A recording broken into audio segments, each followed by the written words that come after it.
एक बार की बात है, एक सुंदर परी लीला एक बड़े जंगल के बीच उड़ रही थी।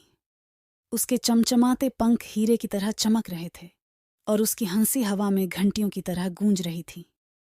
लीला अपनी जिज्ञासा के लिए मशहूर थी और अक्सर परियों की बस्ती से दूर चली जाती थी। एक दिन एक चमकीली तितली का पीछा करते हुए लीला इंसानों की दुनिया में पहुंच गई। वह घास के मैदान में खुशी खुशी उड़ रही थी कि अचानक एक तेज हवा का झोंका आया और वह नीचे गिर गई। ओ नहीं, लीला ने रोते हुए कहा। उसने देखा कि उसके पंख गायब हो गए थे।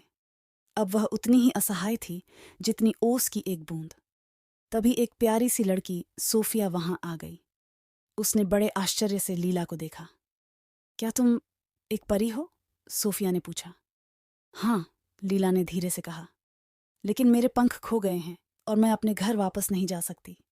सोफिया का दिल पिघल गया। चिंता मत करो, मैं तुम्हारे पंख ढूंढने में तुम्हारी मदद करूंगी। दोनों मिलकर खोज में निकल पड़े।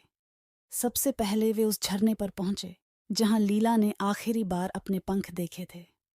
वहां एक बूढ़े कछुए ने पानी से सिर निकाला। तुम कुछ कीमती चीज ढूंढ रही हो? कछुए ने गहरी आवाज में कहा। हवा पंखों को जंगल के जादुई पेड़ तक ले गई है। धन्यवाद कछुआ जी, सोफिया ने कहा, और दोनों जंगल की ओर चल पड़े। जंगल में वे जादुई पेड़ के पास पहुंचे। वहां एक शरारती गिलहरी बैठी थी जिसके हाथ में लीला के पंख थे। ये मेरे पंख हैं, लीला ने धीरे से कहा। गिलहरी चहकते हुए बोली, मैंने इन्हें खुद पाया है। अगर तुम इसके बदले कुछ दोगे तो मैं इन्हें लौटा दूंगी। सोफिया ने अपनी जेब से एक चमकता हुआ लाल कंचा निकाला। क्या तुम इसे लोगी? गिलहरी की आंखें चमक उठीं। वाह, ये तो बहुत सुंदर है।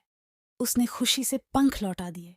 लीला ने पंख संभाले और सोफिया की मदद से उन्हें फिर से पहन लिया। अब वे पहले से भी ज्यादा चमक रहे थे। क्या तुम मुझसे फिर मिलोगी? सोफिया ने पूछा। जरूर, लीला ने वादा किया।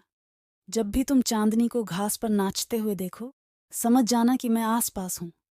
फिर लीला परियों की बस्ती की ओर उड़ गई और सोफिया उसे खुशी खुशी जाते हुए देखती रही।